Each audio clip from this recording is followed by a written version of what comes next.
Ya. Oke. Baik, selamat sore teman-teman semua. Terima kasih atas kesediaannya untuk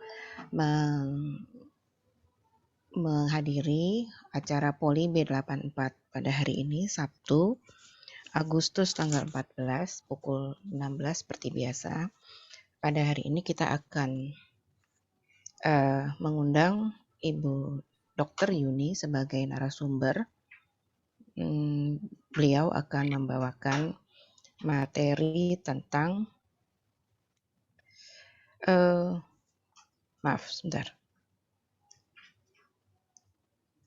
self-healing dalam menghadapi masa pandemi. Sebelum acara dimulai, izinkan saya menyampaikan terima kasih kepada Ibu Niken yang telah bersedia meluangkan waktu dan berbagi untuk Zoom-nya, juga kepada teman saya yang satu lagi, Ibu Upi ya, selaku tim Poli B84. Tidak ketinggalan juga saya sampaikan terima kasih kepada Ibu Dr. Yuni Saupala sebagai teman kita dari B84 juga sekarang, dan beliau berkenan mengisi waktu Poli B84 pada sore hari ini. Sebelum sampai kepada Dr. Yuni, izinkan Ibu Upi untuk menyampaikan sekilas CV tentang Dr. Yuni. Silakan Ibu Upi. Terima kasih. Assalamualaikum semua, selamat sore. Selamat sore Dr. Yuni, apa kabar? Alhamdulillah. Alhamdulillah. Baik. Saya mau bacakan di biodata Dr. Yuni ya. Oke, Dr. Yuni atau yang kita Dr. Safyuni Naswati Sahupala, SPKJ, atau yang kita panggil dengan Dr. Yuni, kelahiran Bandung 1 Juni 65. Pendidikan di SD Kelinci Pagi, SMP 5 Jakarta, SMA Negeri 1 Jakarta, FKUI, lalu program pendidikan dokter spesialis bagian psikiatri. Saat ini Dr. Yuni bekerja sebagai Kepala Instalasi Keswamas Rumah Sakit Jiwa Soeharto Herjan, Jakarta, dan saat ini juga menjabat sebagai Ketua Pengabdian Masyarakat Dokter Spesialis Kedokteran Jiwa Indonesia atau PDSKJ cabang Jakarta dari 2014 hingga sekarang. Oke. Baik, sekilas info tentang Dr. Yuni. Baik, kita lanjutkan Niken ya, silahkan. Oke, makasih Upi ya. Teman-teman, ini kita suasananya santai aja ya, jangan tegang-tegang, udah pandemi. Kita harus enjoy aja. Makanya dipanggillah Dr. Yuni untuk bahas self-healing dalam menghadapi masa pandemi, karena kadang-kadang pandemi bikin kita kayaknya merasa terkurung lah, jadi nggak happy. Jadi sore ini kita bisa kumpul setelah Poli 2 bulan agak bukannya vakum, tapi tidak melakukan aktivitas karena berbagai alasan ya, banyak hal yang membuat akhirnya waduh kita terpaksa harus tunda, dan sekarang bersyukur sore ini kita bisa sama-sama dan mau ngasih sedikit tata tertib gitu ya. Mestinya sih semua udah paling jago karena pasti udah ikutin Zoom di mana-mana.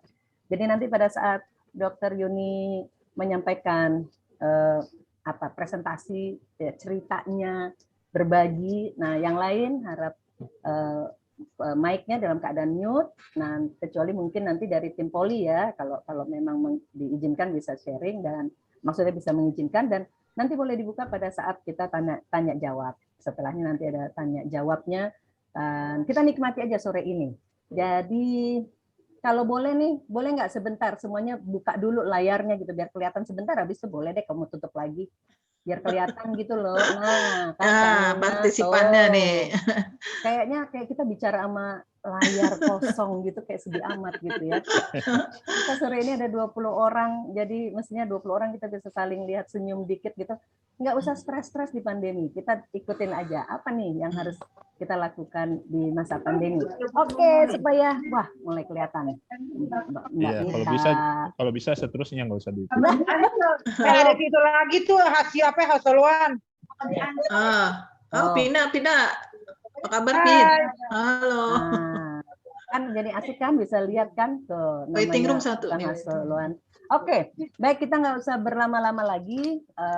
Silahkan ditampilkan wajah biar kita makin mantep kalau nanti, apalagi Dokter Yuni kalau menyampaikan materi, ya elah ngelihatnya cuma tulisan aja gitu kan. Nah, kan lebih enak kalau ngelihat wajah.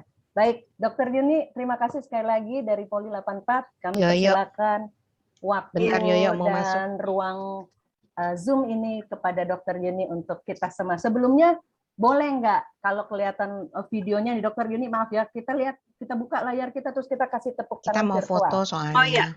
Ya, tepuk tangan virtual dulu dong. Yeay. Tuh, mantap. Merdeka nggak Ken? Belum ya? Oh iya, saya Yoyo. di Boleh, lapangan. boleh. Merdeka. Ada Nurul masuk. Saya di lapangan olah ini loh, udah pakai bendera kan, jadi saya mesti. Oke, kita senyum dikit dong. Ini awal nih ya pembukaan. Ayo yang nggak buka layar rugi deh. Malu lagi pakai daster. Tunggu. Ini ada. Ayo, gimana nih matiinnya? Oke, 1, 2, senyum, 3. Yes. Oke. Baik, kita mulai sore ini. Silakan Dokter Yuni, saya berikan waktu dan ruang Zoom kepada dokter. Ya.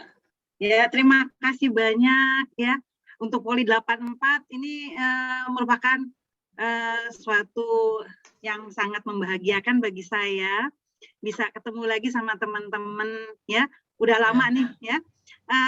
Tadi saya dengar ada 2 bulan ya sempat vakum ya. Tapi memang terus terang 2 bulan ke belakang itu memang adalah sesuatu yang sangat menegangkan ya dari segi kesehatan juga baik fisik dan mental. Di mana di situ kemarin-kemarin itu ya baru aja kita melalui gitu yang cukup tinggi ya. Jadi ini kita juga sebagai tenaga medis juga waktu kemarin tuh benar-benar kita harus saling ini ya mensupport karena banyak teman-teman juga yang kena ya terpapar dan bahkan ada yang meninggal. Jadi setiap hari juga kami menerima selalu kalau baca WA orang yang dekat, orang yang kita kenal, kayaknya setiap hari ada aja ya. Ya untunglah untuk akhir-akhir ini alhamdulillah sudah kita lalui, mudah-mudahan terus ya. Mudah-mudahan. Coba saya untuk saya share screen dulu.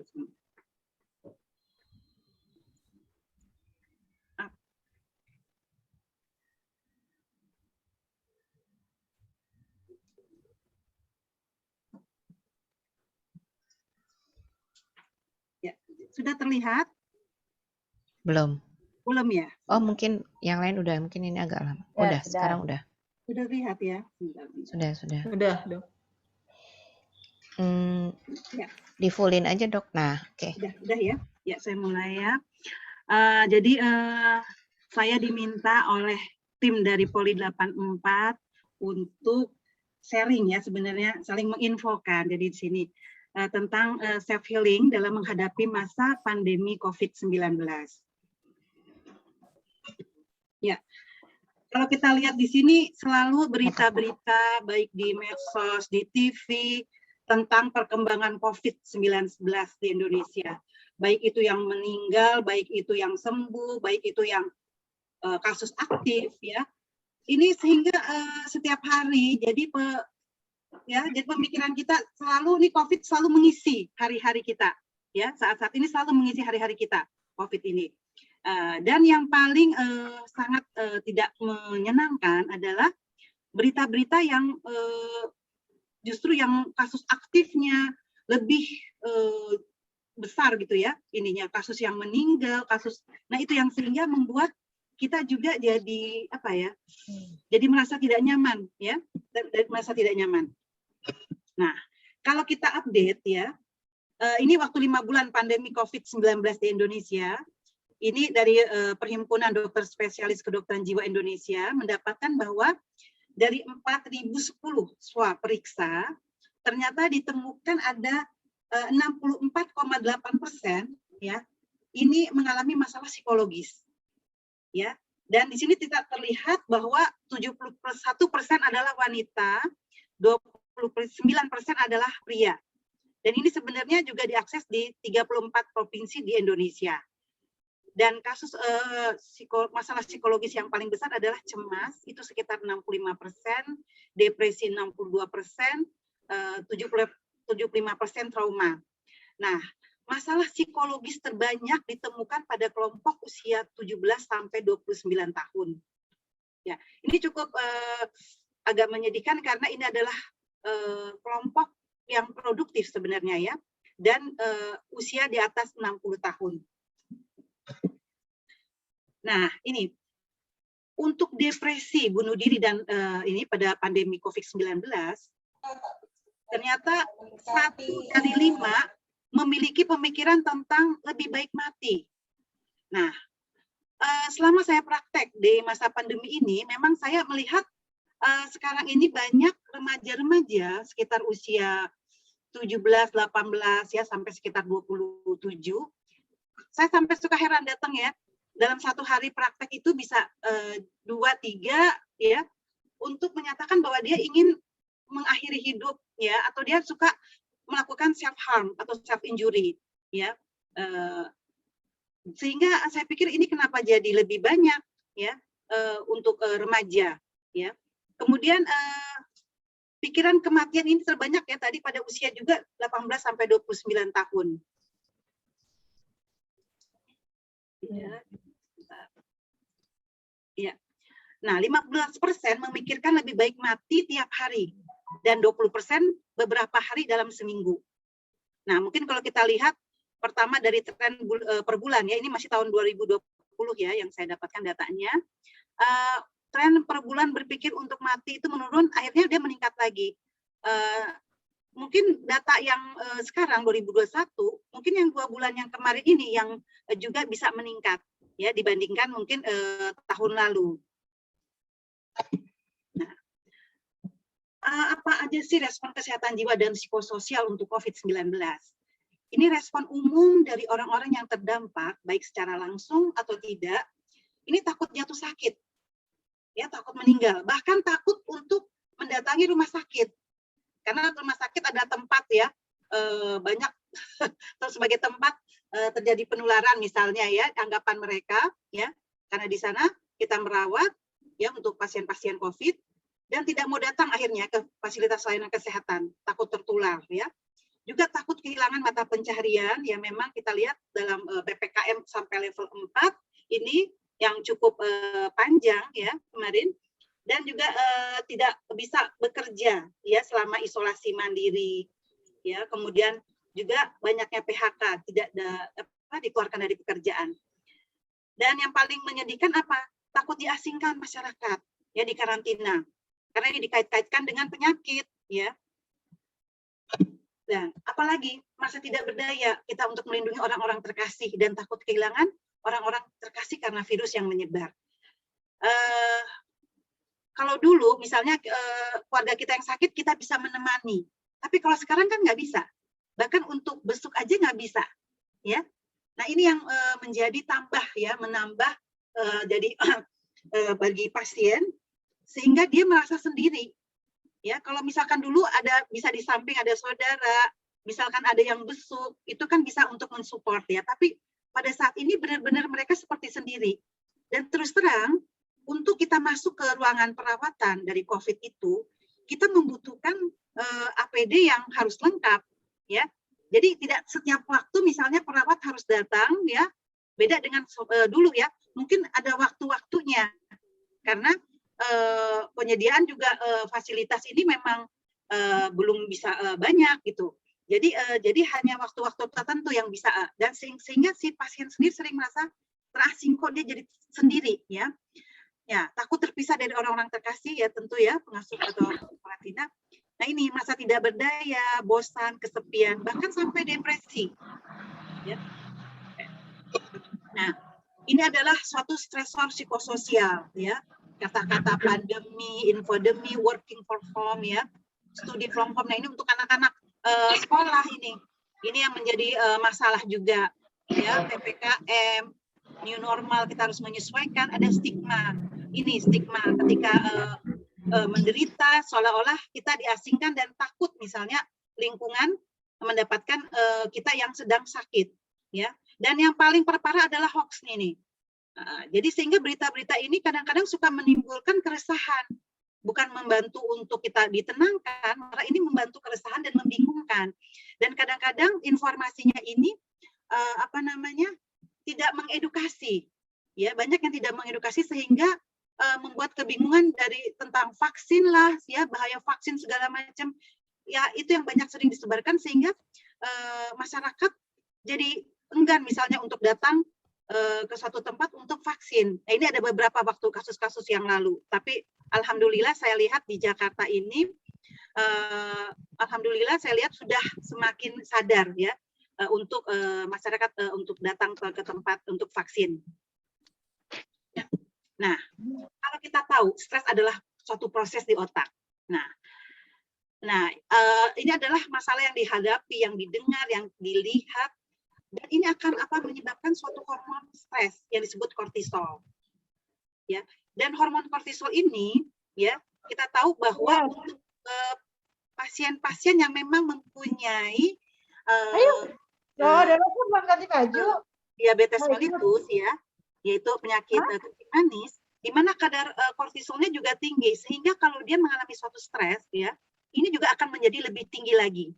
Nah, dan kortisol ini memang akan menyebabkan efek pada berbagai organ tubuh, ya, terutama reaksi psikosomatik. Apa itu reaksi psikosomatik? Seperti pusing lah, sakit dada, berdebar-debar, sesak nafas, ya, pingsan, pengen mati, ya, seperti itu. Nah, dan kita tahu misalnya kan seperti di gambar ini adalah pusatnya di talamus, ya. Ini adalah suatu pusat untuk seperti reaksi untuk suatu ketahanan dari stres itu sendiri. Nah, sebenarnya apa aja sih reaksi stres itu? Tidak bisa fokus, mudah marah. Ini belum sampai kepada gangguan jiwa ya. Ini baru reaksi stres ya. Tidak bisa duduk tenang, sulit tidur, merasa sangat lelah. Bahkan kadang-kadang kita sampai menangis ya. Ada merasa bersedih dan bersalah. Atau juga berubah dari pola makannya. Bahkan juga mungkin pola tidur kita berubah. Nah, ini reaksi psikosomatik yang sering kita dapati pada kasus-kasus stres, sakit kepala, tidak merasa lapar, ya, seperti ada yang mengganjal terasa di tenggorokan. Jadi kalau kita sakit menelan, kita sudah berpikir, aduh kita kayaknya kena ini deh, kena COVID, ya, atau kita merasa meriang sedikit, ya, waduh kita jangan-jangan kena COVID. Nah, akibatnya apa? Ketika kita merasakan sesuatu itu suatu penyakit, akibatnya apa? Juga mempengaruhi daya tahan tubuh. Jadi imun kita juga jadi turun, ya. Karena tadi hormon kortisol tadi yang dirilis, ya. Nah, apa yang dapat kita perbuat sebenarnya, ya? Nah, dengan self healing, ya, ini kita dapatkan, kita bisa bantu, ya, membantu diri kita sendiri. Ya, apa sih sebenarnya self healing itu? Adalah proses sebenarnya penyembuhan luka diri dari luka batin atau mental yang diakibatkan oleh berbagai hal, ya, diakibatkan oleh stres tadi, ya. Nah, dikutip dari laman Psikologi Today, yaitu self healing itu merupakan upaya yang dilakukan oleh diri sendiri untuk menyembuhkan diri sendiri. Presentase keberhasilannya menurut penelitian ini bisa mencapai 18-75%. Mudah-mudahan kita semua yang ada di sini, kalau kita melakukan bisa yang 75% ya. Ya. Nah, proses dari self healing ini sendiri adalah sebenarnya bagian dari spiritual, ya, spiritual kita. Karena pada dasarnya tubuh mampu menyembuhkan diri sendiri. Nah, ini menurut Viktor Frankl, ya. Dia seorang psikiater, seorang filosof, yang dimana dia pernah hidup di kamp konsentrasi Nazi, dan dia menyaksikan sendiri keluarganya, ya, yang meninggal di situ, sehingga menimbulkan akhirnya dia menyusun suatu unsur-unsur fundamental dari hidup secara eksistensial. Apa sih itu? Yaitu pertama adalah spiritualitas, kebebasan, dan tanggung jawab. Nah, ternyata spiritualitas itu berkaitan dengan penemuan dari makna hidup. Nah, menurut Viktor Frankl, makna hidup itu ada 3. Yang pertama, apa yang kita berikan kepada kehidupan. Ini bersifat kreativitas kita dan inovasi ketika kita bekerja atau berkarya. Yang kedua, apa yang kita dapatkan dari kehidupan, yaitu pengalaman. Dan yang ketiga adalah sifat yang kita ambil terhadap takdir yang tidak bisa diubah. Nah, konsep ini ya sebenarnya selaras dengan konsep dari Syekh Abdul Qadir Jailani. Dia merupakan ulama fikih yang sebenarnya hidup lebih dulu dibandingkan Viktor Frankl, yaitu berabad-abad sebelumnya, ya, tentang ridho bil qada. Jadi rela menerima takdir Allah. Nah, takdir yang baik dan buruk ini dalam pandangan manusia, ya, takdir baik dan buruk. Nah, apa sih sebenarnya tujuan dari self healing ini? Yang pertama adalah self awareness, jadi memahami diri sendiri. Yang kedua adalah self acceptance, menerima diri sendiri. Yang ketiga adalah positive thinking, jadi kita berpikir positif. Ya, memahami diri sendiri. Ini adalah kemampuan untuk diri untuk menyadari, ya, perasaan, emosi maupun fisik. Nah, ini adalah reaksi kita terhadap sesuatu, kebiasaan kita dan pikiran kita. Ketika kita mampu memahami tentang diri sendiri, maka kita juga akan mudah memahami orang lain.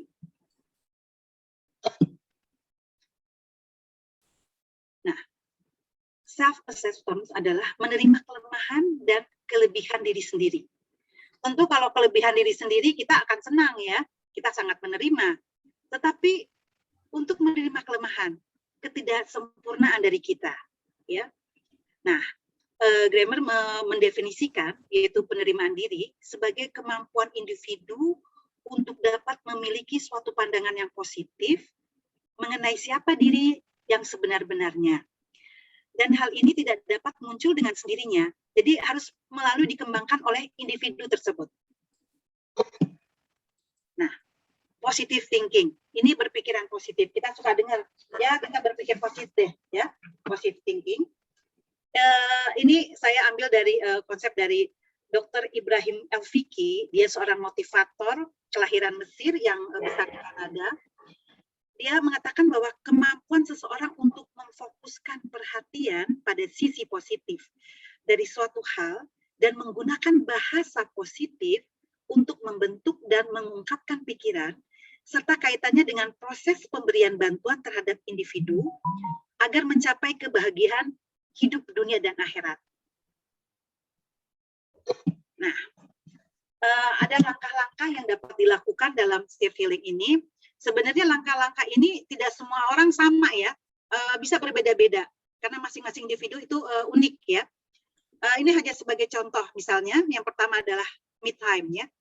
Jadi memberikan kesempatan bagi seseorang untuk memikirkan diri sendiri terlebih dahulu. Bukan berarti kita egois ya. Ya, kita memikirkan diri sendiri terlebih dahulu ya. Sehingga kita bisa terlepas dari bagaimana orang lain memperlakukannya. Orang itu masih dapat berbahagia. Saat seseorang terlalu sibuk memikirkan masalah hidupnya, terkadang dia lupa memikirkan diri sendiri. Nah, yang kedua adalah berdialog dengan diri sendiri. Jadi bicaralah pada diri sendiri, kita agar tahu apa sebenarnya yang diinginkan, ya. Dan yang terpenting ada apa? Bersikap jujur terhadap diri sendiri, ya. Semakin kita membohongi diri sendiri, energi mental yang dipakai semakin besar. Ya, akibatnya apa? Kita jadi capek, jadi ada lelah mental. Jadi kita mesti jujur kepada diri sendiri.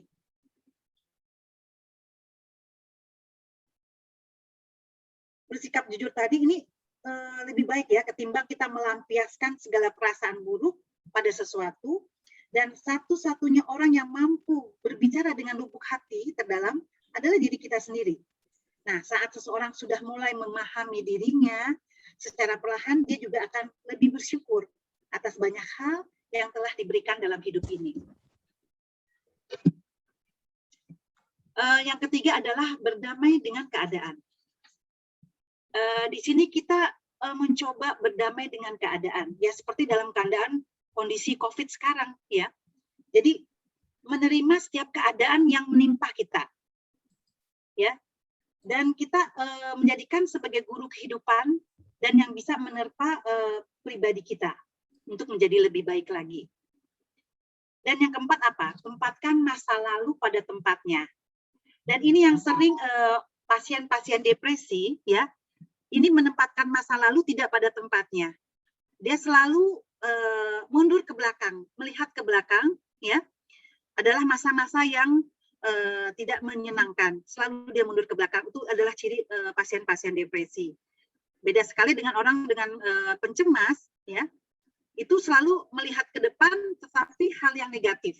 Jadi kalau depresi itu mundur ke belakang, jadi kalau yang pencemas itu melihat ke depannya, ya, yang negatif. Nah, setiap orang ini mempunyai kisah ya masa lalunya masing-masing, dan tidak sedikit mereka memiliki masa lalu yang kelam hingga membuat masa kininya jadi tidak tenang. Jadi selalu dihantui oleh masa lalu. Namun kita tidak bisa mengubah peristiwa yang telah terjadi. Nah, sebagai manusia yang bisa kita lakukan apa? Mengubah respon kita terhadap masa lalu itu. Untuk itu, jadikanlah masa lalu sebagai guru yang mendewasakan kita. Nah, masa lalu ini akan hadir di masa kini, bukan untuk harus disesali. Jadi kadang-kadang kita suka bertanya, kenapa ya mesti kita, kenapa itu bisa terjadi? Kenapa mesti saya yang terkena gitu, ya? Itu susah sekali jawabnya. Kita nggak bisa menjawab itu, ya. Tapi itu untuk dimaknai, ya. Jadi memaknai kembali pengalaman masa lalu dengan respon yang positif sangat membantu ini penyembuhan hati kita, ya, luka kita. Nah, ada juga namanya latihan relaksasi dengan teknik grounding. Apa tuh grounding? Oh, membumi. Bagaimana nih? Artinya, ya, Anda perlu mendapatkan diri sendiri selama menghadapi situasi emosional dengan menyadari pikiran dan perasaan. Ya. Setelahnya, secara perlahan dorong kaki Anda turun nih ke lantai, kemudian diregangkan. Nanti kita bisa lihat, ya. Sebenarnya langkah ini dapat dilakukan selama 1 atau 2 menit, ya. Seperti sebelum kita melakukan beraktivitas, misalnya untuk pagi hari, ya, kita bisa melakukan teknik ini, ya, dengan rutin lakukan. Dan mungkin dapat kita merasakan kegiatan yang sebelumnya membosankan menjadi lebih menyenangkan. Nah, ini, ya. Jadi kita tenangkan perasaan, ya. Kita atur pernafasan, ya. Dan misalnya dengan kita mengambil nafas dalam, ya, misalnya dengan hitungan 1, 2, 3 misalnya, kita tarik nafas, tahan, kita hembuskan pelan-pelan. Ya, tadi kan ada perlahan kaki Anda tekan ke lantai, ya. Jadi maksudnya di sini kita masih ada tempat untuk berpijak gitu loh maksudnya di sini, ya. Atau kita juga bisa rentangkan lengan atau kepalkan kedua tangan, ya. Nah, kemudian kita juga bisa memperhatikan sekitar kita, ya. Kita sebenarnya sedang ada di mana, ya. Kita bisa lihat misalnya ada benda, oh ada meja, ada buku, ya, di sekitar kita, tempat kerja misalnya ketika kita sedang menghadapi suatu masalah, ya, ya. Atau juga apa, kita bisa melihat tadi, ya, 4 benda, dan kita bisa hirup udara. Atau coba kita mencoba untuk mencium, ya. Atau rasakan apa yang di mulut kita, di lidah, di bibir. Atau kita juga sentuh lutut kita, ya, permukaan di bawah kita. Atau kita juga bisa menjangkau, ya, apa yang dapat kita jangkau, ya, dengan jemari kita. Nah, itu merupakan suatu teknik relaksasi yang bisa kita ulang, ya, terus kita latih. Nah, kalau kita lihat di sini bahwa pandemi COVID adalah suatu tantangan, ya, tantangan yang besar. Kita tetap dapat menghadapi dengan tenang dan tersenyum. Ingat, yang tersenyum itu membuat tadi hormon, ya, dirilisnya hormon bahagia, ya. Tapi apalagi kalau kita tersenyum dengan tulus, ya. Ada hormon beta endorfin yang itu dirilis, kemudian serotonin, ya. Nah, ini juga dengan tersenyum itu ada sebenarnya dalam penelitian bisa meningkatkan suatu imun, ya, imun. Nah, bila kita menemui masalah, yang terpenting apa? Beradaptasi. Ya, bukan kita melarikan diri dari masalah. Dan kita bisa melakukan self healing jika kita tidak bisa beradaptasi dengan masalah itu. Demikian penyampaian saya, mudah-mudahan bisa dimengerti. Kalau ada yang misalnya kurang mengerti, ini silahkan ya untuk kita saling diskusi. Mudah-mudahan apa yang saya berikan ini memberikan manfaat ya, bisa digunakan. Ya, wassalamualaikum warahmatullahi wabarakatuh. Terima kasih. Waalaikumsalam warahmatullahi wabarakatuh. Terima kasih dokter atas paparannya. Waalaikumsalam warahmatullahi wabarakatuh. Baik, kita berlanjut ya ke sesi tanya jawab. Mungkin buat teman-teman yang ada pertanyaan, silahkan. Atau kalau belum ada, mungkin saya dulu kali ya dok ya, boleh? Silakan. Kenapa ya dok 71% wanita lebih rentan untuk depresi ya? Ya, gini, ini juga kita belum ini karena kalau depresi memang iya wanita ya, apalagi ini juga berhubungan dengan secara hormonal ya, secara hormonal di mana pada waktu wanita itu mendapatkan menopause ya, menopause di mana di situ ada ketidakseimbangan hormonal ya. Kemudian juga pada saat menstruasi, menstruasi juga di situ keseimbangan hormonal ya. Jadi memang wanita terkait untuk ini memang terasa lebih besar. Tapi mungkin juga ketika datang untuk swab periksa lebih banyak wanitanya. Akibatnya yang terdeteksi ya wanita yang lebih besar gitu. Ya. Yang pria malu ya. Tapi kalau untuk masalah depresi memang wanita lebih tinggi. Ya. Dok, maaf dok, ini bisa dimatiin apa share-nya kali? Iya, sebentar ya, saya itu. Oke, ini ada beberapa dokter nih yang masuk nih. Mantap. Dokter Yulkhair nih, selamat datang dok. Dokter. Assalamualaikum. Waalaikumsalam. Baik, ada lagi yang lain nih? Siapa lagi? Yang Saya boleh tanya. Oh, boleh, silakan. Halo Dokter Yuni, apa kabar? Saya Nurul. Nurul yang mana ya? Wajahnya nggak kelihatan. Iya, ini nggak bisa dinyalain soalnya. Iya, oke. Lanjut. Soalnya ada kan. Oke, Dokter Yuni. Assalamualaikum, Dokter Yuni. Waalaikumsalam. Ya, tadi Dokter Yuni kan sempat singgung soal self awareness sama self acceptance ya. Saya mau tanya soal yang paling efektif tuh kalau mengenalin diri sendiri ya, memahami sebenarnya kita tuh gimana sih, terus profil kita tuh seperti apa, apakah kita sebenarnya memang orangnya atau karakter itu seperti yang kita pikirin, yang kita sadarin, yang kita pahamin, atau jangan-jangan sebenarnya kita ini bukan seperti yang kita pikirin gitu loh. Apakah kita harusnya berpikir jujur aja bahwa kita ini seperti apa, atau kita harus bertanya ke orang lain, atau kita sebaiknya pergi ke psikiater untuk mungkin ada semacam kayak tes kuesioner gitu untuk diisi supaya kita tahu benar-benar sebenarnya siapa sih diri kita yang sebenar-benarnya. Gitu dokter. Terima kasih. Assalamualaikum. Ya, terima kasih sekali. Langsung dijawab. Silakan dok. Ya, jadi gini, Nurul. Jadi sebenarnya kalau kita sudah mengetahui diri kita, ya, tadi maka saya bilang harus jujur, karena yang tidak jujur itu kita selalu. Jadi gini, jangan takut sebenarnya dengan jujur, karena tadi saya bilang energi mental untuk kita menutupi sesuatu itu, ya, itu sangat besar. Akibatnya apa? Semakin kita sering tidak jujur terhadap diri sendiri, energi mental yang dipakai akan banyak. Sedangkan gini, kita misalnya ketika kita lahir diberikan oleh Allah misalkan 100% energi mental ya misalnya ya. Nah, selama perjalanan dalam proses kehidupan kita, kalau energi ini banyak sekali terpakai, akibatnya apa? Ada masanya kita jadi habis ya. Karena kita sering menutupi sesuatu yang tidak. Karena nurani ini sangat ibaratnya suatu kertas yang putih ya. Jadi dengan kejujuran itu akan membantu kita tidak terlalu banyak memakai energi mental sebenarnya. Nah, ketika kita memahami diri sendiri, saya rasa tidak usah harus ke psikiater, ya, kecuali kalau tadi kita mempunyai masalah. Dan juga misalnya kan kalau misalnya kita juga bisa mengerjakan suatu ada masalah, kita mengerjakan self healing bisa sendiri, ya. nggak usah perlu harus ke psikolog atau ke psikiater, ya. Tetapi ketika kita sudah kita usahakan untuk kita self healing, ternyata kita tidak mampu mengatasi suatu masalah, bahkan menjadi suatu gangguan jiwa, ya saya rasa memang butuh ke ahlinya untuk ditanyakan ya, untuk bagaimana masalah ini bisa selesai. Saya rasa itu. Sorry, tanya sedikit lagi.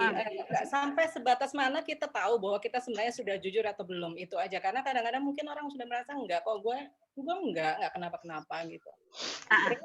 Enggak benar kayak gitu. Nah, sampai sebatas apa? Iya. Itu apakah memang pada tahapnya depresi banget sampai udah benar-benar nggak bisa tidur, baru kita berpikir, oh something wrong with me gitu. Iya.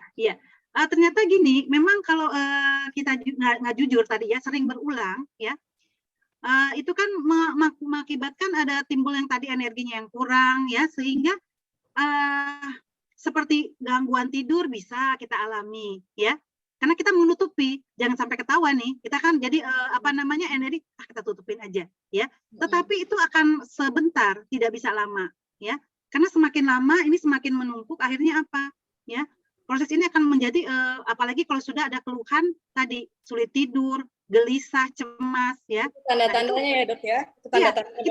Yang tadi yang kita lihat di gambar tadi, yang stres itu kan, kita udah nggak fokus ya, kita udah lelah, capek, kok perasaan capek ya, padahal ini adalah sesuatu yang biasa kita lakukan misalnya ya. Kadang-kadang tidak kita sadari. Nah, tapi yang paling ada satu misalnya orang dengan gangguan kepribadian, nah ini beda lagi.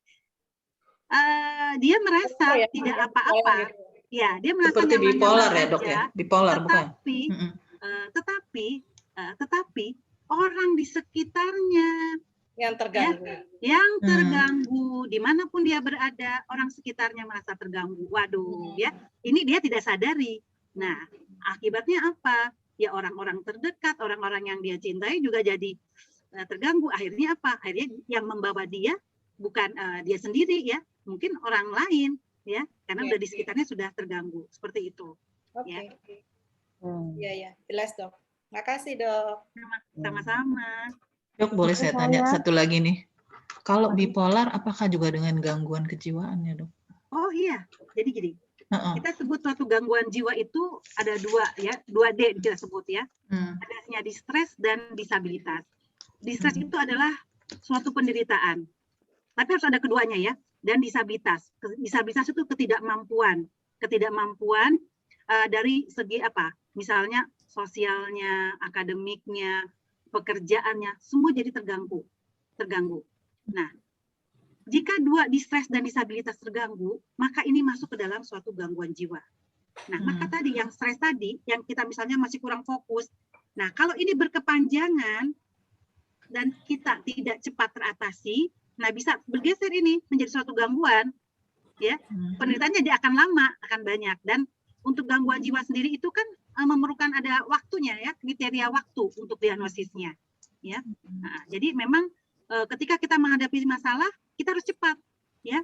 Jadi jangan sampai itu tersimpan lama, ya, di tubuh kita, ya, perlu keluar gitu loh, ya, dan perlu selesai pada saat itu selesai. Jadi jangan jadi berdasarkan waktu juga ya, seperti tadi kan yang saya contohkan bahwa untuk pasien-pasien yang itu selalu mundur ke belakang ya, waktu ya, masalah waktu juga. Jadi kita harus melihat yang sekarang ini ya, seperti itu. Nah, gangguan bipolar ini sudah menjadi suatu gangguan jiwa ya, dia udah punya kodenya sendiri di ICD-10 ya. Jadi dia merupakan gangguan jiwa bipolar B2, polar itu kutub, 2 kutub. Jadi ada pada suatu episode dia mengalami suatu manik, pada episode lain dia mengalami depresi. Tapi bisa aja bipolar ini selalu mengalami suatu manik ataupun hipomanik ya. Jadi ada jenis-jenisnya juga. Saya rasa itu. Baik Dok, terima kasih. Boleh saya bisa bertanya Bu? Yuni, Dr. Yuni, boleh saya bertanya? Silakan. Silakan. Sekarang ada istilah cabin fever itu yang karena kita terlalu lama di rumah atau kita terlalu lama terisolasi. Nah, ini gejalanya seperti apa? Karena saya sekarang sering mengalami sakit kepala, tegang di leher atau di bahu karena banyak aktivitas saya yang seperti ini dibatasi, gitu. betul ya. Itu aja. Oke. Nah, berarti kita harus cari apa ya, misalnya inovasi atau untuk diri kita sendiri, ya. Caranya gimana sih kita untuk misalnya biar kita di rumah tapi kita tidak bosan, tidak jenuh, ya, misalnya seperti itu. Ya, pertama memang harus menjalankan suatu pola hidup sehat dulu, ya. Pola hidup sehat itu kan penting banget seperti kayak olahraga ya untuk sekarang ya.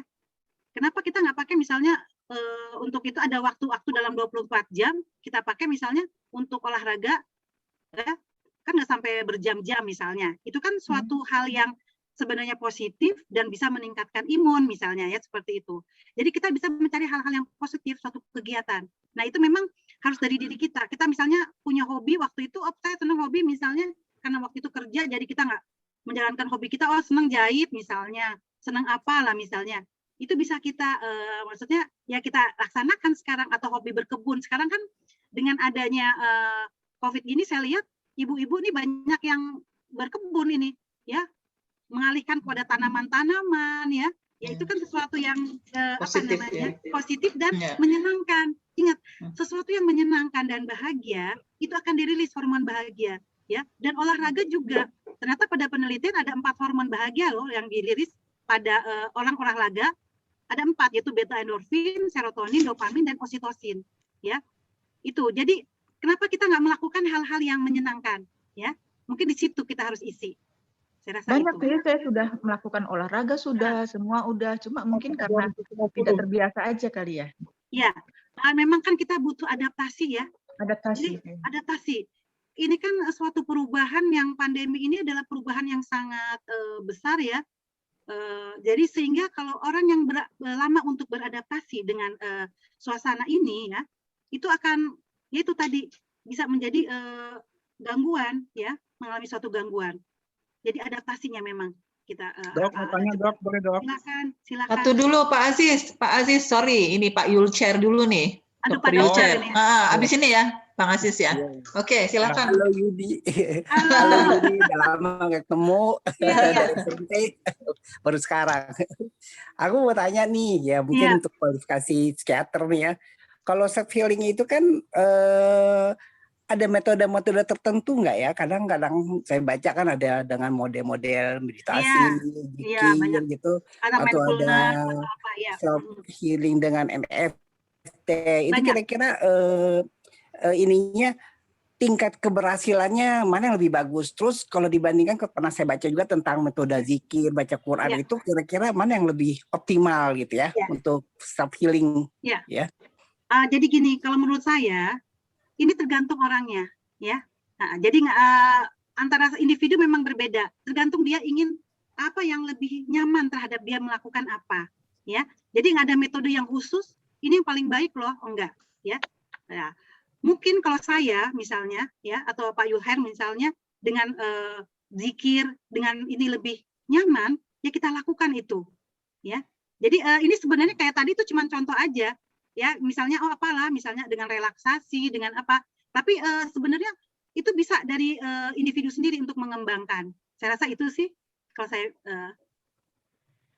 Oke, thank you. Baik. Nah, silakan nih Om Aziz nih. Siap. Assalamualaikum.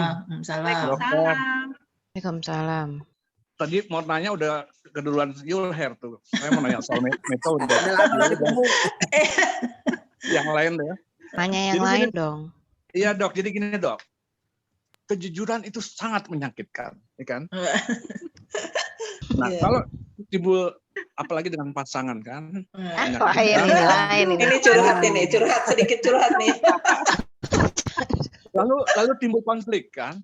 Konflik. Nah, kita tahu kan manajemen konflik banyak kan, macam-macam, ada yang zero sum game, ada yang compromising, ada yang avoiding. Nah, kalau kita memilih avoiding, itu sampai kapan kita harus supaya tuntas itu problematika itu ya? Artinya dan sampai ini berlarut-larut gitu loh. Sementara ya itu tadi karena menyakitkan akhirnya susah untuk dimaafkan atau dilupakan gitu loh. Nah, itu gimana cara ngatasinnya ya, Dok ya? Terima kasih, Dok. Saya berasa begini, makanya kita dibiasakan untuk bersikap jujur ya. Bersikap jujur. Ya, karena suatu kebiasaan yang baik itu akan terus ya.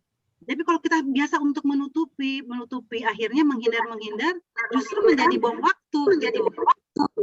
Ya. Jadi kalau menurut saya lebih baik misalnya memang menyakitkan, tapi lebih baik kita pada saat itu mungkin menyakitkan, tapi mungkin hanya beberapa waktu, beberapa lama, tapi setelah itu kita sudah lebih tenang lagi daripada misalnya kita menutupi terus, mental kita juga capek energinya, ya, dan ini menjadikan sesuatu yang sangat tidak menyenangkan sekali ya, kalau seandainya kita menimbun suatu masalah. Terus gimana cara ngatasinya dok ya? Kalau terngiang-ngiang terus gitu loh sepanjang masa atau ini apa sih yang terngiang-ngiang apa nih? Boleh nggak dianusin? Dok, boleh ikutan ini nggak? Dok, mulai Ini menyimpang. Gus Jujur. Agus ini spesial case ini. Ini Ya, mulai curhat. Gus sebenarnya jangan. Ini harus bilang khusus deh kayaknya ini ya. Gus kuncinya ya jangan nyakitin juga Gus. Kayaknya perlu 10 psikiater itu dok. Jangan memulai. Mungkin ada sesi khusus nanti buat Agus nih ya. Ini nggak habis 1 hari kalau Agus kasusnya. Gimana? Berat. Diajak sumpah angkat kaki 1 tuh. Ya mungkin angkat kakinya kan baru 1, belum 2 kan? Ada di rumah satunya. Kayak injek bumi.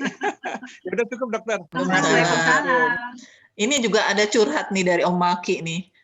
Jadi untuk menghilangkan stres, Om Maki seneng jalan-jalan nih, tapi takut COVID. Gimana nih dok? Ya memang semua juga seneng ya kalau jalan-jalan kayaknya terlepas ya. Asal kita prokesnya itu aja, taat terhadap protokol kesehatan ya. Itu aja sih sebenarnya ya, protokol itu aja kesehatan ya. Kuncinya cuma kan prokes tahu, ya. kalau ada kerumunan ya jangan deket-deket situ deh. Saya rasa itu sih dijalanin aja. Apa yang bisa kita ini ya. Seperti olahraga juga kan kita lebih senang misalnya di luar, kena sinar matahari pagi ya enggak? Ya jalan, Bapak bersepeda ya. Atau berenang kali ya Mutia ya, cuman sekarang nggak bisa. Nggak boleh. Udah nggak boleh ya. Iya. Oke. Selanjutnya nih ada Pak Ujang. Ini siapa nih Pak Ujang? Pak Ujang bukannya dari Budut ya? Guru ya? Pak Ujang nih. Pak Ujang minta materinya, Dok. Oh iya. Pak Ujang mau ya, silakan. Ya, mungkin tadi pertanyaan-pertanyaan dari awal saya simak ya, mengenai penyembuhan pribadi ini masalah pengenalan dan tadi jujur yang terakhir ya. Tadi sebenarnya teman saya nih, teman sekelas nih, Nurul, benar apa enggak nih dulu sekelas di kelas 3? Karena nggak kelihatan wajahnya jadi agak lupa juga saya. Jadi makanya kita jujur sebenarnya sudah saling mengenal ya kalau tapi yang saya ini boleh sharing aja. Mungkin kalau saya lihat Dokter Yuni kalau masalah apa namanya menyadari atau jujur dengan diri sendiri itu untuk kaum wanita itu lebih enak karena biasanya wanita itu kenapa? Enggak lah, cewek malah lebih susah. Ya, wanita itu kan punya teman akrab biasanya dari dulu waktu masih dari kecil. Jadi itu kadang-kadang di sharing, misalnya kadang-kadang ya kalau betul-betul teman yang betul-betul sudah dekat sekali, bahkan mungkin bisa bertanya kan, menurut lu gue ini gimana ya? Begitu ya Dokter Yuni ya. Jadi itu yang mungkin saya lihat. Kalau yang laki-laki itu sulit. Laki-laki ya sebatas hanya bisa berteman yang lain-lain aja pikirannya. Nah ini kalau jadi kalau wanita mungkin bisa lebih terbuka, lebih sharing. Tapi ini juga lihat dari pertemanannya seberapa jauh mereka. Kadang-kadang juga ada juga katanya teman makan teman akhirnya dan lain-lain. Apalagi kalau Mas Agus ya, maaf ya. Tadi bilang masalah jujur, apalagi dengan pasangan. Nah, ini kumpulnya dengan alumni, jangan sampai kita CLBK lagi kan gitu kan. Ya ini aja sharing aja. Iya. Tapi gini, kalau untuk teman mungkin beda ya dengan sahabat ya sahabat ya. Kalau mungkin hanya teman itu kita agak masih ikatannya masih superficial ya, belum dalam ya. Kalau sahabat itu dia itu benar-benar yang memang tahu kita ya, tahu kita ya. Tapi kalau cuma teman memang. Tapi kalau menurut saya untuk perempuan dan laki-laki sama aja ya, tergantung dari individunya ya.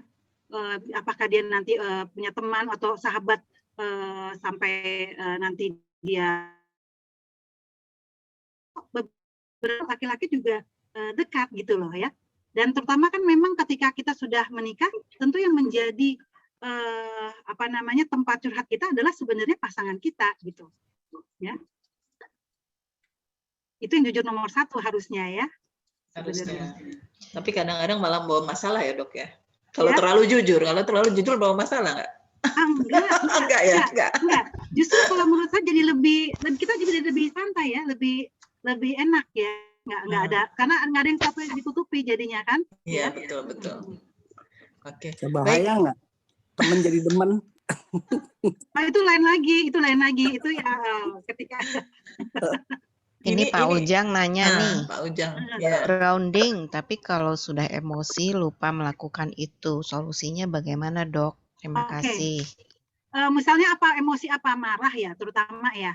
Kayaknya kalau marah tuh paling cepet banget ya responnya ya. Paling enak emosi bagi-bagi duit. Kalau ada ketemu orang kayak gitu enak ya. Oh itu biasanya orang manik itu. Memang dia suka bagi-bagi duit. Dia seneng bagi-bagi duit tuh kok. Jadi kalau tadi yang grounding tadi, jadi gini. Kalau memang kita sedang emosi marah, ketika kita sedang lagi berdiri, ya, kita duduk. Ketika duduk jangan kita berdiri marahnya, malah tambah itu, ya. Kita duduk. Kalau kita duduk, ya sandaran lah, ya. Minum air putih kali dok ya. Ya. Atau misalnya juga sebelum kita, karena gini, ketika kita emosi, responnya itu apa? Jadi kita agak tenang dulu, kita mungkin tarik nafas panjang dulu ya.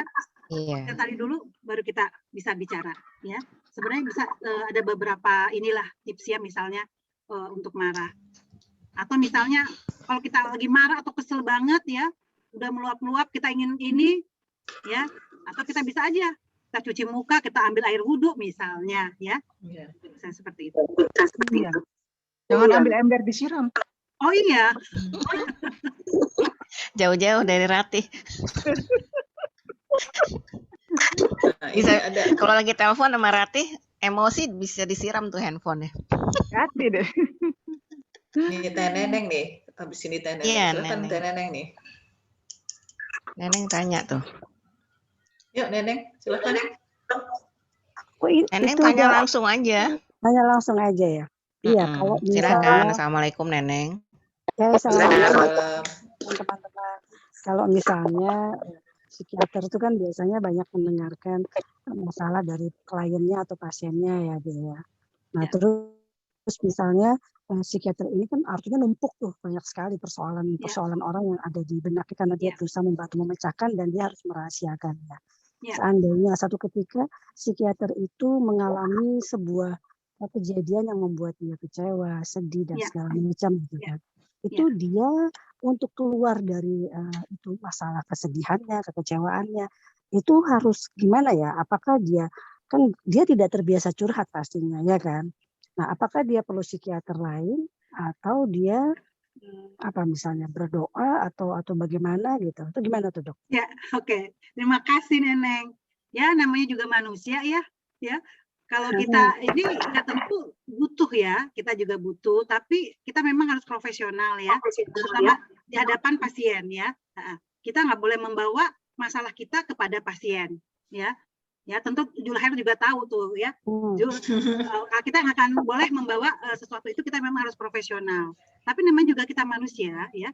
Tentu kalau kita misalnya memang mempunyai masalah yang memang kita tidak, misalkan saya tidak bisa mengatasi, ya tentu kita bisa sharing dulu kepada keluarga misalnya ya, kakak misalnya ya, orang terdekat dulu lah, maaf ya, kita orang terdekat dulu biasanya kan. Kalau masih ada ibu kita mungkin ibu kita ya, tapi kan sekarang ya namanya juga udah kita juga udah tua gitu kan, jadi jadi mungkin orang yang terdekat kita ya mungkin sharing, tapi kan bisa aja misalnya dari psikiater mengalami gangguan penyesuaian ya, misalnya pada saat misalnya orang-orang yang terdekat misalnya meninggal ya, pasangan ya, dimana itu adalah suatu stresor yang paling tinggi ya. ketika kita berpisah dengan orang yang kita cintai, itu stresornya paling tinggi nomor 1. Ya.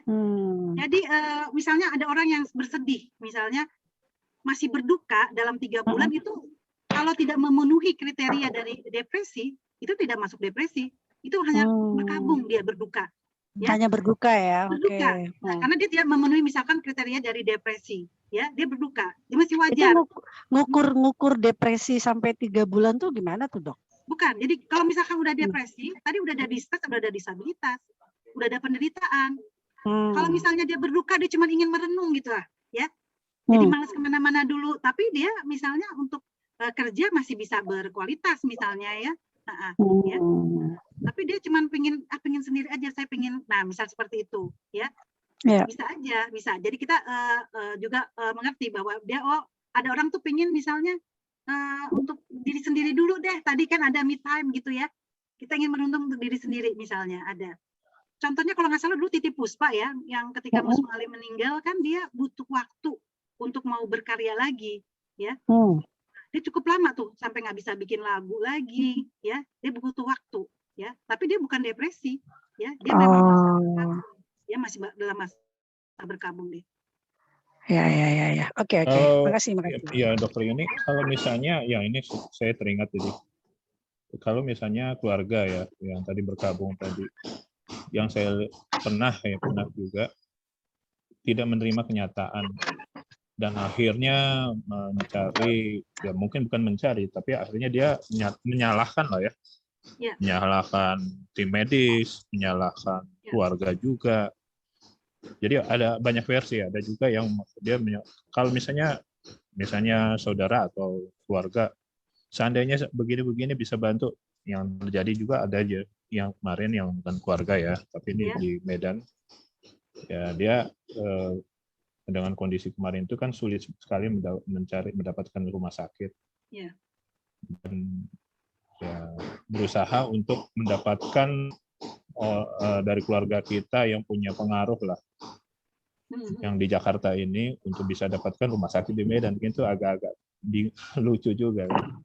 Tapi artinya banyak juga ada orang yang tidak bisa menerima kenyataan dengan kondisi yang dengan tragedi ini gitu. Nah itu termasuk dalam luka yang yang harus penyembuhan atau dia juga harus bisa mengendalikan dirinya seperti itu, Dok. Mungkin bisa iya betul ya. Jadi gini, memang ada tahapan ya, ada tahapan untuk berduka. Dulu Kubler-Ross ya, teori Kubler-Ross bahwa mengatakan pertama ketika kita mendapat masalah kita akan denial, ya, kita kayak nggak menerima, ya, kaget kan, kita kaget, penyangkalan, kita menyangkal, nggak apa-apa kok, ya. Tapi makin lama ada juga mungkin tahapan itu orang sudah mulai reda, ada juga orang menjadi marah, tahapan marah. Jadi tergantung individunya juga, tergantung kepribadiannya juga. Dia jadi marah, dia nggak setuju. Bahkan bisa menjadi depresi, ya. Akhirnya dia depresi. Nah, tapi yang bagus, ya, misalnya dia melalui tahapan itu, tapi ada sampai ke tahapan dia bisa menerima, ya. Jadi memang itu semua melalui proses. Jadi nggak bisa cepat, ya, tapi ada melalui proses. Makanya tadi yang proses adaptasi itu adalah yang sangat penting, ya. Kita bisa menyesuaikan, ya, menyesuaikan dengan masalah. Dok, tanya boleh, Dok? Oke, silakan. Dok, tadi dokter nyinggung soal denial. Setahu saya itu denial itu terkait dengan defense mechanism dari Sigmund Freud teori kan? Sigmund Freud kan? Defense mechanism ya. Ya, defense mechanism kan macam-macam ya, ada sublimasi, ada denial, kan? Nah, cara mengatasi orang yang selalu denial itu gimana ya, Dok ya? Stubborn gitu loh. Iya, nah itu dia. Ya. Berarti ada sesuatu masalah ya. Berarti dari segi psikopatologinya ada sesuatu ini ya yang memang perlu dibenahi. Psikopat ya? Bukan, beda lagi ya. Itu psikopatologi apa? Ya, psikopatologi namanya. Psikopatologi itu ada sesuatu hal yang di luar dari normal ya. Saya pikir psikopat. Oke, lanjut. Bukan, beda ya, psikopatologi. Psikopat itu ada seseorang ya, itu orang ya. Orang yang misalnya melakukan suatu pembunuh yang berdarah dingin yang gitu kan, yang psikopat ya. Nah, kalau ini ya memang dia denial, dan ini tadi saya bilang kalau tidak dengan suatu proses yang normal, ya, ini semua akan membutuhkan suatu energi yang besar juga gitu loh, ya. Disangkal terus, mau sampai kapan, gitu kan? Ya, terus sampai kapan, ya. Nah, jadi untuk proses penerimaannya akhirnya apa? Lama kan? Dia menerimanya, terjadi penyangkalan terus.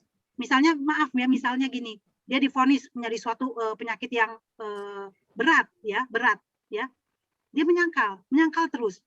Nggak apa-apa, dia nggak mau berobat, ya, dia nggak mau udah. Nah, itu kan sesuatu yang sangat merugikan sebenarnya. Nah, cara menghadapi orang seperti itu gimana ya, Dok? Yang selalu denial, defense itu diedukasi, ya, diedukasi. Tapi kalau udah menjadi suatu psikopatologi ya perlu dibawa ke ahlinya, ya. Mungkin ada pendekatan lain yang dibutuhkan begitu. Serem juga ya, Dok ya? Nggak serem. Ini saya mau nanya lagi dong. Silakan. Iya, Dr. Yuni. Ini ngomong-ngomong soal cewek sama cowok nih, Dok. Kan ini perempuan sama laki-laki tuh beda ya. Katanya kalau perempuan tuh mikirnya pakai hati, kalau laki-laki pikirnya pakai rasio, katanya begitu. Makanya mungkin kebanyakan orang depresi kan cewek ya. Nah, terus cewek juga kecenderungannya kalau mikir sesuatu mikirin masa lalu katanya. Kalau cowok mikirin masa depan ya. Jadi memang kecenderungannya kalau cewek itu kalau kehilangan sesuatu lebih berat ya, lebih berat dibanding cowok. Kalau cowok, saya sering banget lihat gitu, cowok kehilangan istrinya, nangis-nangis, taunya bulan depan udah gandeng orang baru ya. Kalau cewek kan berat gitu ya. Kalau cowok tuh nangisnya sekarang, ntar minggu depan udah gandeng orang lain gitu. Nah, jadi sebenarnya jadi perempuan Agus, tolong disimak. Jadi perempuan tuh kan nggak gampang ya, karena kebanyakan mikir pakai hati. Kira-kira ada tips nggak kan? Pasti Dokter Yuni itu kan ngadepin pasien, saya nggak tahu apakah memang ada penelitian atau memang dari berdasarkan pengalaman Dokter Yuni kalau emang begitu loh. Jadi wanita itu dilihat masa lalunya. Lo yang punya acara siapa? Ya, udah 20 tahun aja diungkit-ungkit gitu kan. Kalau 20 tahun yang lalu lo buka kelas sendiri aja ini. Jadi nanti ada sesi curhat nih abis ini. Aduh. Ini ada dulu gimana Mbak Nurul? Kayaknya berdua curhat nih kayaknya nih. Tolong nanti langsung ke Dokter Yuni aja. Saya serius. Jadi kalau perempuan itu sebenarnya harusnya gimana? Karena kan mungkin prakteknya sebenarnya ketika berpikir terlalu banyak dengan hati, nah kira-kira apa yang harus dilakukan seorang perempuan? Iya. Jadi gini. Tapi sebenarnya gini, memang lebih banyak berdasarkan prevalensinya wanita lebih banyak depresi ya. Tetapi tergantung dari individunya juga. Nah, cuman kalau laki-laki yang menderita depresi itu biasanya lebih berat. Ya, berat ya. Yang pengalaman saya yang saya menghadapi pasien-pasien ya, bahkan kalau untuk bunuh dirinya ya, dia itu hebat banget ya. Ada satu pasien waktu itu kita bisa pada satu hari sebelum dia melakukan tindakan bunuh diri, ya nggak kelihatan, udah tenang. Tapi besoknya sudah tergantung, ya. Pasien ini menggunakan piyamanya, ya, diteralis piyamanya, jadi disobek-sobek piyama, disambung-sambung, ya, di tempat ini, ya. Cuman lebih berat kalau untuk laki-laki yang saya temui untuk depresinya. Ya, jadi kalau wanita memang lebih banyak, tapi kalau untuk depresi, misalkan terkena depresi, laki-laki lebih berat sebenarnya, seperti itu. Nah, seperti yang tadi dokter bilang, kalau anak muda, kenapa ya dok kecenderungannya untuk bunuh diri? Nah, ini dia. Nah, ya memang dengan kepribadian yang belum matang ya, untuk apalagi di tengah COVID ini.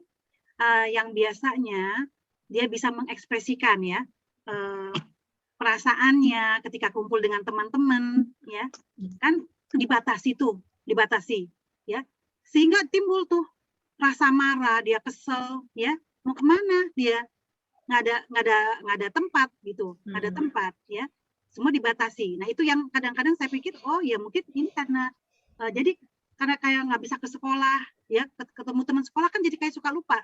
Anak-anak itu kan biasanya kalau udah ketemu temennya, apalagi teman yang menyenangkan, dia udah lupa tuh, ya. Tapi pada saat ini dia dibatasi, yaitu tadi, ya, semakin semakin jadi yang tadinya memang aktif, ya, jadi pembatasan ini. Jadi yang memang yang terkena itu yang memang proses adaptasinya yang lama terhadap masalah. Baik. Oke, silahkan. Ada lagi yang mau bertanya nih, yang lain? Nggak tahu tuh masalahnya Mbak Nurul itu dulu di IPA 15 ya. Saya jadi kaget juga. Ini ada yang masih penasaran siapa ya? Nah, siapa IPA nih? 3P15 bukan? Iya, betul. Waduh, Ya. ada. Ya, kan ada WhatsApp grupnya, nanti Japrian aja ya. Baik, gimana nih? Masih ada lagi yang mau bertanya nih? Boleh. Jadi, Dedek gimana, Dek? Mau nanya apa, Dek? Ada curhat nggak, Dedek nih? Kan itu sebenarnya, tapi titip ke gue tadi. Oh, gitu. Enggak.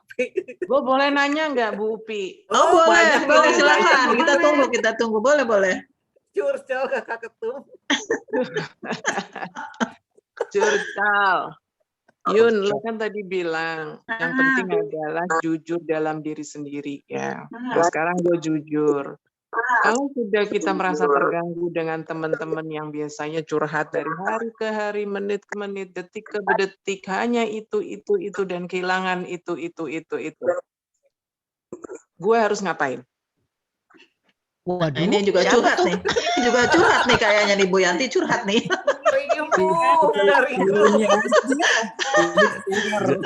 Jadinya ya, tempat kita mengukur penampungan. kapasitas diri kita, ya.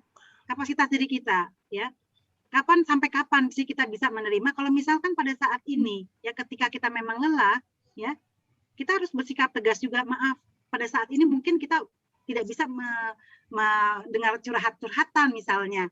Dan kita juga, ya, jadi saya rasa bukan Yanti aja, saya aja kalau misalkan memang udah cukup banyak gitu ya, kadang-kadang jadi nggak gini, bukan saya marah tapi rasa empatinya jadi agak berkurang gitu loh. Ya, iya, bisa gitu. Betul. Jadinya mual. Gue jadi mual. Jadi Yang gini, dijawab apalagi, sama nyanyian. Ya, jadi kalau misalnya itu pasien misalnya udah sakitnya tuh di sini ya, Dok. Iya, udah lebih dari Sakitnya 25 ya. Kalau untuk saya sebagai psikiater untuk udah lebih dari 25 tuh udah itu banget ya. Lebih banyak dari 25 apa, Dok? Sorry. Pasien dalam satu kali praktek ya, dalam satu kali praktek. Capek ya. Ya, sudah nggak ketampung ya, Dok. Udah capek ya. Kecuali misalnya kalau menurut saya tuh lebih senang menangani misalkan pasien-pasien dengan skizofrenia, gangguan jiwa berat, ya. Tapi kalau untuk pasien-pasien yang seperti depresi, cemas, apalagi ada masalah kepribadiannya, itu butuh waktu, ya, butuh waktu yang kita cukup waktu yang panjang, sehingga untuk waktu pasien skizofrenia cuma 5 menit itu bisa panjang kita, ya. Nah, jadi kalau menurut saya sih kita harus mengukur kemampuan kita, keterbatasan kita. Kalau misalkan kepan kita ini tegas aja, maaf saat ini saya belum bisa gitu loh, ya nggak apa-apa. Itu sesuatu itu kan suatu kejujuran. Sorry. Bukan berarti kita enggak, tapi kita mampu mengatakan bahwa kita adalah keterbatasan kita memang dulu saat ini belum bisa gitu loh, ya. Saya rasa itu cukup bagus, saya pikir ya, itu satu jujur yang bagus saya pikir. Masalahnya kalau yang dicurhatin itu nanti lama-lama dia ke psikiater. Ada dua, jadi arahin ke dokter Yuni aja, Yan. Jadi gini, Dok. Iya. Jadi kadang-kadang gue kalau mual baca WhatsApp grup 84 yang isinya curhat dia lagi, gue selalu bilang, kenapa nggak sih ke psikiater yang untuk orang Indonesia mungkin tabu. Tapi untuk orang luar itu hal yang tepat gitu ke ahlinya. Ya. Jadi kadang-kadang gue suka ngarahin ke situ. Ya masih stigma kan. Masalah gangguan jiwa itu masih jadi stigma. Jadi orang mau ke rumah sakit jiwa aja masih mikir-mikir kan. Ya. Padahal untuk pemeriksaan cek kesehatan jiwa mental ya misalnya untuk calon anggota DPR ya tes MMPI semua di rumah sakit jiwa gitu kan. Ya. Untuk surat tidak ada gangguan jiwa, misalnya untuk PNS atau itu semua juga yang sekolah, tes narkoba ya bebas dari itu kan semua di rumah sakit jiwa misalnya, ya. Jadi memang jadi stigma. Jadi ketika karena apa stigmanya itu kan karena mungkin dari mungkin di Indonesia kita masih budayanya waktu itu dengan kita melihat orang dengan gangguan jiwa berat ya seperti yang gelandangan psikotik di jalan-jalan ya kan, ya. Jadi kita merasakan oh itu pasti di rumah sakit jiwa seperti itu semua gitu kan. Padahal kalau kita lihat itu tuh memang ada tempatnya gitu ya, ada tempatnya sendiri memang ya. Nah, saya rasa itu. Jadi Dok, berarti apa yang gue lakukan udah benar ya. Tegas, harus karena tegas kan ya. itu udah mengganggu banget, itu udah mengganggu banget. Jangan sampai yang dicurhatin jadi ikut ini, jangan dong. Apalagi udah di medsos, udah di medsos sampai masuk lagi ke WhatsApp group gitu kan. Lo nyindir gue ya, lo pasti nyindir gue deh. Emang. Ini kayaknya ada nih, siapa nih yang disindir? Ya, nanti batasin aja curhatannya berapa, sehari bisa berapa gitu. Banyak, jadi di grup, jadi udah di IG, udah di Facebook, tambah lagi di WhatsApp grup. Jadi kan gue juga dengerin. Gini, oke. Maksud saya gini, ya Yanti juga jangan terlalu merespon terlalu dalam ya. Maksud saya ya, jadi ikut terlarut maksud saya. Itu yang bahaya. Kalau ikut kita bersimpati sampai terlarut, ya, waduh, ya. Jadi juga, iya, bisa. Kita jadi pusing, jadi sakit terbawa ya, jadi larut gitu ya Dok. Jadi terbawa emosi kita kita jadinya. Aduh, tunggu dulu, ini ada pertanyaan lagi nih. Gus, ntar dulu Gus. Sama Pramitya tadi, Pramitya. Simpel. Ini ada indikasi tertentu remaja yang punya kecenderungan untuk bunuh diri di era digital seperti cyberbullying. Adakah indikasi tertentu remaja yang punya kecenderungan untuk bunuh diri di era digital seperti cyberbullying? Makasih dari Pak Ujang. Ya, jadi Pak Ujang, ya, kalau memang sudah ada, ini kan sesuatu yang cukup membahayakan ya, sudah mulai melukai diri sendiri, ya. Saya rasa lebih baik bawa ke ahlinya lebih cepat lebih baik ya. Nah, jangan sampai nanti jadi berhasil dia untuk melukai dirinya yang lebih bahaya gitu ya. Lebih baik dicegah, cepat dicegah. Ya. Tadi ada Paramita, silakan Paramita. Paramita masih ada Andrea ya. Ya. Masih ada kah Paramita? Andrea mau tanya. Ya, Assalamualaikum. ya Andrea. Ya, Assalamualaikum warahmatullahi wabarakatuh. Ya, Mbak. Ya, aduh Mbak Yuni luar biasa deh. Saya kagum ya. Saya lihat air mukanya bersih, ya, tenang gitu ya. Padahal yang dihadapi sehari-hari itu orang-orang dengan stres berat ataupun permasalahan berat. Nah, saya ingin menanyakan tips yang Mbak pakai gitu. Apakah selain self healing ada lagi tips-tips yang bisa kita tiru mungkin? Ya, terima kasih. Oh gitu ya, iya. Aja. Pokoknya gini, Andre, Aye, ingatannya Aye. Jadi kalau saya sih ya, mungkin saya ya, ini mungkin yang lain ya, untuk Yulhair juga kan dia juga menghadapi. Kalau saya, pokoknya saya harus profesional. Saya tidak boleh membawa masalah ya, masalah rumah ke tempat praktek. Ketika saya praktek, ya, saya harus jadi dokter, saya adalah psikiater, gitu, ya. Ketika nanti setelah selesai saya praktek, saya buang itu, maksudnya bukan buang ya, saya singkirkan hal-hal yang itu, misalkan saya pulang rumah, saya adalah seorang ibu, saya adalah seorang istri, ya. Jadi menempatkan kita aja, kalau menurut saya, ya. Dan tanpa lupa saya juga berdoa, ya itu paling penting sebenarnya.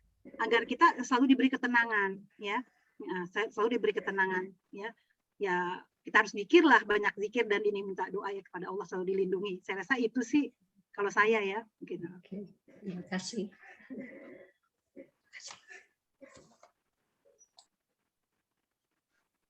Agus, silakan Agus. Baik, siapa lagi nih? Pertanyaan terakhir atau? Yul, Dokter Yul. Kalau di jalan ada yang suka negur nggak Dokter Yuni? Pasien yang nggak ada yang berani ya? Apa maksudnya? Bercanda.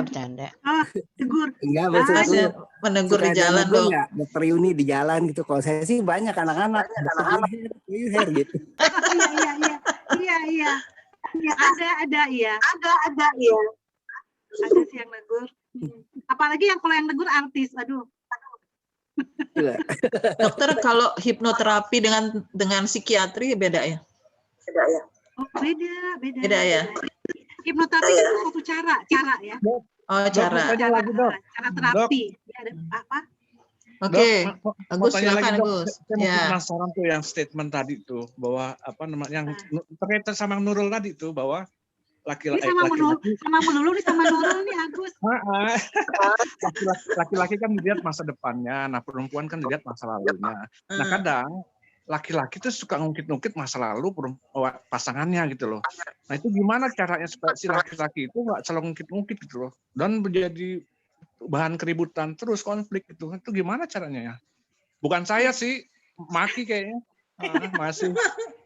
Oh ini lempar batu nih.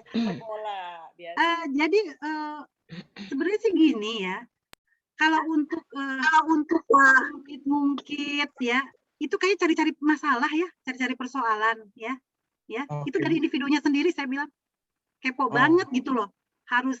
Kita harus melihat masalah ini loh, waktu sekarang ya ini. Ngapain tadi kan kita lihat tuh yang kita harus menempatkan waktu, ya. Momen ya. Move on. Iya, saat ini. Itu mah udah lalu-lalu, udah tutup aja. Nggak ada artinya juga kita mundur-mundur ke belakang. Betul. Nah itu kan tadi saya bilang, orang depresi itu selalu melihat ke belakang. Akhirnya pentok-pentok kan. Dia ngeliat ke belakang terus, ya. Dipertanyakan terus masalahnya, aduh kenapa mesti saya yang... Waduh. Bener. Ya, jadi Gus, lupakan hutang-hutangku ya Gus. Kalau kamu mengingat hutang-hutangku berarti kamu depresi Gus. Dibuka dong kayak apa sih orangnya? Jadi cara ngatasi gimana dok? Sebentar buka ya. Buka aja. Jujur dong, jujur dong. Tuh. Jujur Gus, jujur. Jujur kacang hijau. Ya. Udah ya. Jadi gimana tuh cara ngatasi? Dok, supaya kita nggak ngungkit-ngungkit masa lalu pasangan kita gitu. Nah gini, apalagi dengan pasangan, aduh, ya ingat ketika, waduh, gue udah kayak penceramah nih, udah kayak pasangannya juga jangan bolak-balik ya. Jadi gini ya, nah, ketika kita sudah ibaratnya menjadi nikah ya, udah menjadi satu kesatuan berarti kan ya. Suami istri ya, itu kan berarti kita sudah punya komitmen ya, untuk hidup berdampingan ya, suka dan duka gitu kan ya. Nah suka dan duka, dan tolong dong ya antar pasangan jangan saling menyakiti. Untuk apa? Itu toxic relationship ya, dok? Ya itu toxic itu, dan yang kasihan apa? Bisa menjadi toxic parent, itu bisa jadi kasihan pada anak-anak ribut misalnya untuk masa lalu gitu, ngapain gitu. Lihat yang sekarang aja, lihat yang sekarang gitu ya. Jadi toxic ya, toxic. Jadi itu kan juga waktunya juga itu kan udah lalu, dan itu juga apa ya, saya bilang itu adalah masa lalu, adalah masa yang paling jauh sebenarnya dari diri kita sebenarnya gitu. Ya. Siap. Terima kasih Dokter Yuni. Dokter Yuni itu terlalu baik untuk Agus jawabannya. Jadi nggak relevan lagi ya. Sebenarnya tuh, aduh. Tadi kepotong-potong. Coba diulang lagi dok, gimana konklusinya gimana? Kan udah nggak ada syarat ulangan. Jadi jangan harusnya melihat diri sendiri dulu, berubah dulu diri sendiri. Ya jadi gini, bener ya. kan? Kalau Dengerin Ratih tuh Gus. Ingin pasangan kita juga baik, ya maaf ya, lihat diri kita dulu, ya. Oh, itu. Iya dong. Pasangan yang mana Gus? Pasangan yang mana? Tentukan dulu. Jadi ingat aja dulu teori apa ya waktu itu saya lupa, yang aksi min reaksi itulah, ya. Kausalitas. Ada aksi pasti ada reaksi gitu kan? Kalau Agus teori membal dokter. Ya. Teori kausalitas. Iya. Sebab akibat. Iya, dan sebab akibat. Kalau Anda memulai, ya pasti terjadi gitu. Ya. Sudah di atas 50 harus banyak tobat, Pak Gus. Iya. Baik nih dok, ada pertanyaan titipan lagi nih, satu lagi. Gimana? Pak Gus masih mau tanya? Cukup. Oh, cukup. Oke. 50 tahun hidup baru mulai. Ada pertanyaan titipan nih dok. Seorang bapak yang meninggal karena COVID akibat tertular dari anaknya. Bagaimana menghilangkan rasa bersalah pada anaknya karena menganggap dia penyebab meninggalnya sang ayah? Oh ya. Gitu, dok. Ya, sekali lagi tadi ya, Jadi bahwa memang ini perlu apa ya? Perlu diajak si anak ini untuk apa ya? Bicara ya dari hati ke hati gitu loh, maksud saya si anak ini ya. Perlu pendekatan seperti itu ya. Dan perlu pendekatan juga secara religi. Nah, tadi kan ada bahwa takdir ya. Takdir itu kan kita tidak bisa menolak ya kan. Itu sudah terjadi gitu ya. Dan ini memang kembali kepada ini kembali kepada ajaran agama gitu loh ya. Ini kaitan banget saya rasa untuk masalah jiwa ini untuk religi ini sangat berkaitan ya. Betul. Ini sebetulnya mirip dengan yang tadi saya sampaikan. Iya. Jadi kasusnya anak ini dia keluar masuk rumah lah ya. Dia memang bekerja di luar kota. Ya di luar kota di Medan. Jadi orang tuanya di Medan. Dan pada saat itu dia udah tahu orang tuanya itu ayahnya ini bilang ayah tadi pas banget ya. Contohnya pas ayahnya itu komorbid jadi ada gula, diabetes. Jadi kalau kami kan di Jakarta mendengar itu ya kalau di kita memang nggak bisa disampaikan bahwa dia yang menularkan. Memang dia yang positif. Dan itu yang tadi yang kami sesalkan mendengarnya pada saat ya beberapa hari setelah itu mereka sibuk khususnya mencari rumah sakit yang di sana juga ICU-nya juga penuh. Dan mereka mau minta pindah dan mereka minta tolong semua ke kami yang di Jakarta juga dan juga ya saudara yang masih punya posisi dia berharap sekali apakah dengan posisinya bisa mendapatkan rumah sakit di sana kan itu juga. Jadi itu yang saya lihat juga. Jadi menyalahkan tim medis, menyalahkan keluarga dan banyak hal-hal itu yang kaitan juga loh ini kan mungkin juga kita itu sudah kan tahu masuk ke tahap pada anak itu kan masuk ke tahap kedua ya marah ya. Tapi kalau kami lihat dari keluarga sendiri adik dan kakaknya atau ininya sendiri tidak sampai mereka tidak menganggap si anak ini yang berbawa masalah. Betul iya. Tapi dokter tadi yang disampaikan tadi mengenai tadi curhat-curhat ya dari Yanti ya. Yanti juga dengan Mbak Nurul tadi. Saya pikir kalau memang kita tidak siap untuk menampung curhat karena kita belum punya kapasitas seperti Dokter Yuni, agak sulit juga jadi kita menerima semua curhat dan kita juga nggak bisa memberikan terapi yang tepat gitu.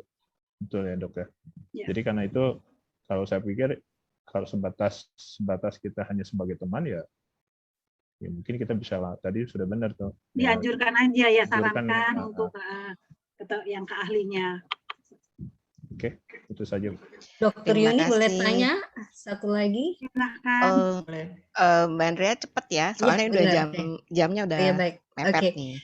Ini cuma minta confirm aja apakah memang orang itu sebenarnya tidak selalu minta solusi tetapi sekedar didengarkan gitu?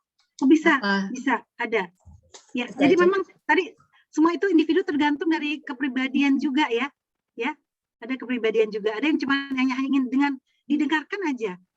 Dia udah cukup senang. Ya, kayak ada pasien-pasien saya, ada yang tanpa obat hanya dia ingin ventilasi. Ibaratnya ventilasi itu ingin mengeluarkan masalahnya. Ya, setelah pulang dari tempat praktik, dia udah ini lagi senang gitu. Ya, bahagia. Saya rasa bisa seperti itu. Ya, hanya dia ingin mendengarkan boleh. Kalau itu berhubungan dengan keyakinan nggak? Berhubungan dengan keyakinan nggak? Keyakinan apa? Oh, mungkin gini, bisa juga dia sudah trust sama terapisnya. Yang paling penting adalah trust dengan terapis. Kalau dia tidak trust, itu tidak akan bisa terjadi itu, ya. Jadi memang yang pertama adalah antara hubungan antara dokter dan pasien itu adalah trust-nya dulu gitu loh si pasien. Ya. Ketika dia sudah percaya sama kita, apapun yang kita anjurkan dia oke gitu. Ya kan? Ya, cukup Mbak Andrea, udah. Terima kasih. Ya sama-sama Dokter Yuni, ini animonya kelihatannya teman-teman tertarik sekali ya dengan materi ini dan kelihatannya waktu udah nggak cukup. Ya. Gimana kalau Dokter Yuni mengisi untuk bulan depan sekali lagi boleh atau gimana? Terserah. Nanti kita lihat Baik. Putih, saya nggak mau janji, takut tidak menepati janji ya. Tapi saya lihat dulu apa yang mestinya. Ntar bosen ya, bosen. Soalnya teman-teman masih banyak mau tanya nih kelihatannya nih. Banyak tanya, bukan banyak curhat, bukan banyak tanya. Oke, baik. Terima kasih Dokter Yuni untuk waktunya. Bu Niken atau Bu Pi, silahkan. Ya, oke, baik teman-teman. Ini juga karena waktu juga ya yang harus kita mengakhiri pertemuan kita, tapi luar biasa tadi maksimum peserta yang join di kita sore ini 40 orang.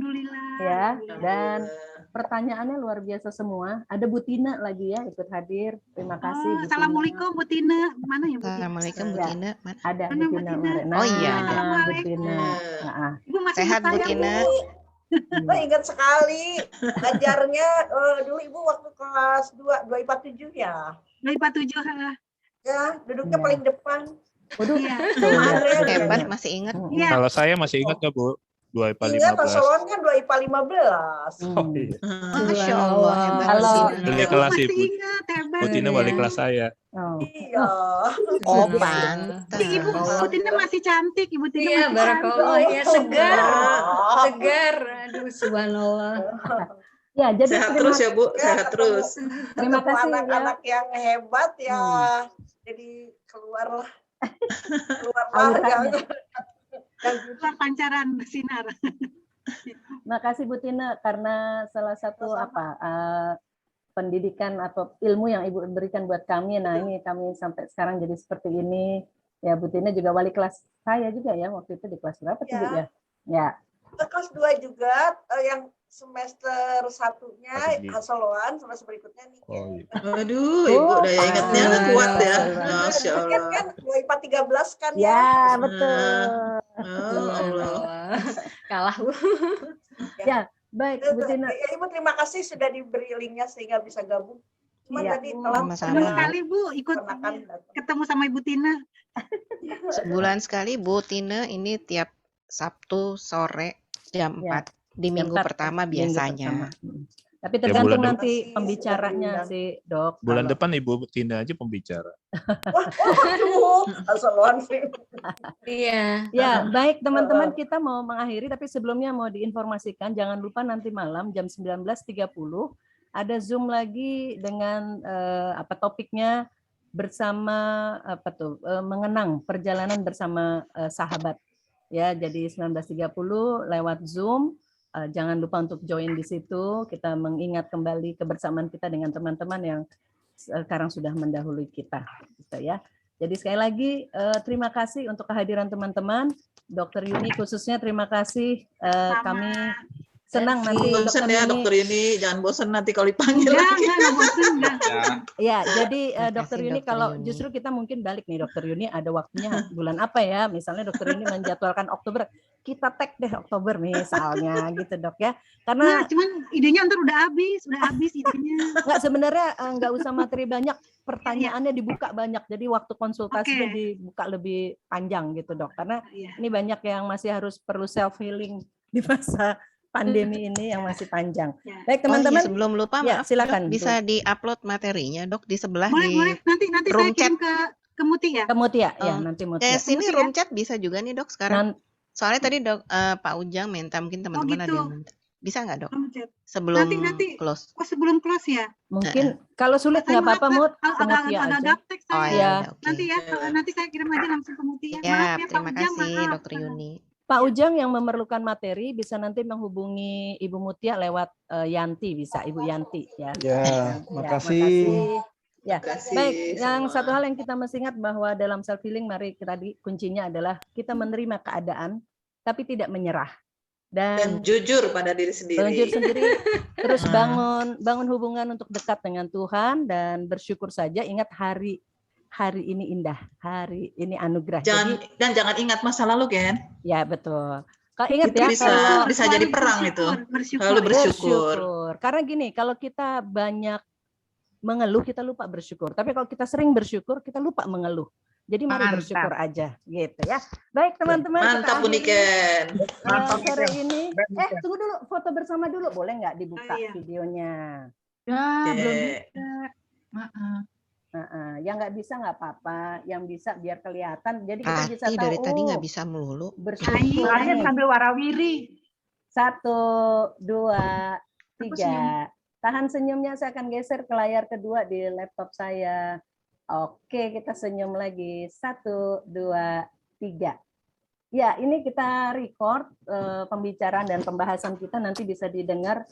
Minta tolong siapa itu ya, Pi ya? Pak Erisal udah tanya tuh masuk YouTube. Oke, baik. Terima kasih teman-teman. Sampai berjumpa di pertemuan kita. Sampai ketemu. Terima kasih Mutia dan Niken. Terima kasih untuk kebersamaan kita. Terima kasih. Salam sehat semua. Sehat. Ini dan teman-teman. Bro Maulana, apa kabar? Jangan dia. Ya, apa Gus?